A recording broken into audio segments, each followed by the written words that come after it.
સરકારની સ્વરોજગાર લોન યોજના ધંધો શરૂ કરવા માટે સરકાર આપશે સહાય। ગુજરાત સ્વરોજગાર લોન સહાય યોજના 10 લાખ સુધીની લોન આપવામાં આવે છે। ઓનલાઈન અરજી સંપૂર્ણ માહિતી આપણે આ વિડીયોમાં જોઈશું। આ વિડીયો છેલ્લે સુધી જોજો। નમસ્કાર મિત્રો, આપ સૌનું સ્વાગત છે અમારી ચેનલ ધ નોલેજ ગાઈડમાં। જો તમે પોતાનો કોઈ ધંધો શરૂ કરવા માંગો છો, દુકાન ખોલવા માંગો છો, service centre, beauty parlour, mobile shop, સિલાઈ કામ, ગેરેજ, ડેરી આધારિત વ્યવસાય, અન્ય કોઈ સ્વરોજગાર શરૂ કરવા માંગો છો પરંતુ પૈસાની તકલીફ છે, તો આજનો વિડીયો તમારા માટે ખૂબ જ મહત્વનો છે। આજે આપણે વાત કરીશું ગુજરાત સ્વરોજગાર લોન યોજના વિશે। આ વિડીયોમાં તમને જાણવા મળશે આ યોજના શું છે, કોને લાભ મળે, કેટલા રૂપિયા સુધીની લોન મળશે, સરકાર કેટલી સહાય આપશે, ક્યાં ક્યાં ડોક્યુમેન્ટ જોઈએ, ઓનલાઈન અરજી કેવી રીતે કરવી, અરજી કરતી વખતે કોઈ ભૂલો ન કરવી। વિડીયો અંત સુધી જરૂર જોજો, કારણ કે વચ્ચે હું કેટલીક અગત્યની વિગતો આપવાનો છું જે ચૂકી ન જાય। મિત્રો, યોજના શું છે કે ગુજરાત સરકાર દ્વારા સમાજના વિવિધ વર્ગોને સ્વરોજગાર તરફ પ્રોત્સાહિત કરવા માટે સ્વરોજગાર લોન યોજના ચલાવવામાં આવે છે। આ યોજનાનો મુખ્ય હેતુ એ છે બેરોજગાર યુવક યુવતીઓ પોતાનો વ્યવસાય શરૂ કરી શકે છે। ઘણી યોજના બેંક મારફત લોન આપવામાં આવે છે અને કેટલીક યોજનાઓમાં સરકાર છે તે યાજ સહાય અથવા સબસિડી પણ આપે છે। યોજનાના લાભો અલગ અલગ નિગમ અથવા વિભાગ પ્રમાણે બદલાઈ શકે છે, તેથી અરજી કરતા પહેલા સંબંધિત વિભાગની અધિકૃત જાહેરાત જરૂરથી વાંચવી જોઈએ, જેથી આપણને પાછળથી કોઈ તકલીફ ન પડે। હવે આમાં આ યોજનાનો લાભ કોને કોને મળે? સામાન્ય રીતે ગુજરાતના રહેવાસી હોવા જોઈએ, 18 વર્ષથી વધુ ઉંમર હોવી જોઈએ, સ્વરોજગાર કરવા ઈચ્છુક હોવા જોઈએ, કેટલાક કિસ્સામાં આવક મર્યાદા લાગુ પડતી હોય છે અને કેટલીક યોજનાઓ ચોક્કસ સમાજના વર્ગો માટે હોય છે, જેમ કે એસસી, એસટી, ઓબીસી, એસીબીસી, અલ્પસંખ્યક, દિવ્યાંગ, મહિલાઓ, સફાઈ કામદારો અને અન્ય લાભાર્થીઓ માટે અલગ અલગ યોજના હોઈ શકે છે। આ જે સ્વરોજગાર લક્ષી લોન યોજના છે તે બિન અનામત એટલે કે અનામતમાં ન આવતા હોય એ લોકો માટે છે।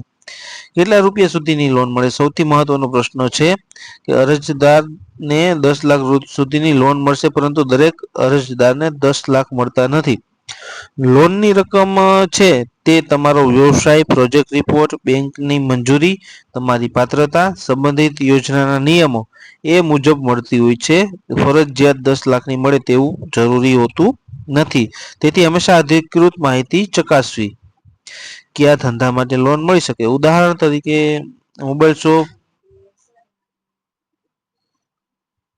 Shop, computer centre, tailoring, beauty parlour, saloon, કિરાણા store, parlour, fast food, dairy, garage, welding, electric કામ, plumbing, photography, xerox, online service centre, ખેતી આધારિત નાના ઘર ઉદ્યોગ અને અન્ય વ્યવસાય માટે લોન મળી શકે છે।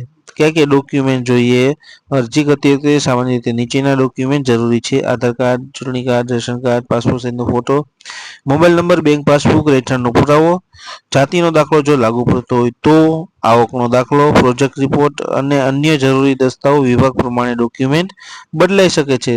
તો આ છે અત્યારે જે યોજના છે તે અનરિઝર્વ કેટેગરી એટલે કે બિન અનામતના લોકો માટે જ છે। અરજી કરતી વખતે ખોટા ડોક્યુમેન્ટ અપલોડ ન કરવા, નામમાં ભૂલ ન કરવી, બેંકની વિગતો ખોટી ન નાખવી, અધૂરું ફોર્મ ન ભરવું, ખોટો મોબાઈલ નંબર ન નાખવો અને સમય મર્યાદા પહેલા અરજી કરી લેવી, તેથી અરજી કરતા પહેલા બધી માહિતી 2 વખત ચેક કરી લેવી। મિત્રો, એક ખૂબ જ મહત્વની વાત કે સોશિયલ મીડિયા ઉપર ઘણા લોકો 100% ગેરંટીથી 10 લાખ મળશે એવો દાવો કરે છે, પરંતુ હકીકતમાં બેંકની લોનની મંજૂરી સંબંધિત વિભાગ અને બેંકના નિયમો મુજબ થાય છે, તેથી કોઈ પણ વ્યક્તિને પૈસા આપીને અરજી કરાવશો નહીં। માત્ર અધિકૃત વેબસાઇટ અથવા સીએસસી કેન્દ્ર ઉપરથી જ અરજી કરવી જોઈએ। તો મિત્રો, આ હતી સ્વરોજગાર લક્ષી લોન યોજના વિશેની સંપૂર્ણ માહિતી। જો તમને આ વિડીયો ગમ્યો હોય, તમને ઉપયોગી લાગ્યો હોય તો આ વિડીયોને લાઈક કરો, મિત્રો સાથે શેર કરો।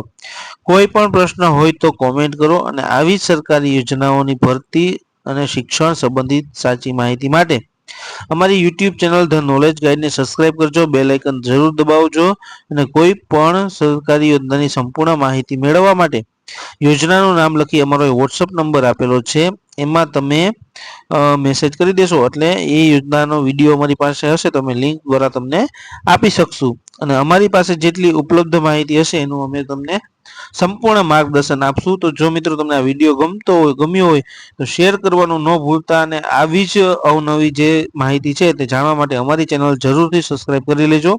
ચાલો ફરી મળીએ. ધન્યવાદ. જય હિન્દ, જય ગુજરાત.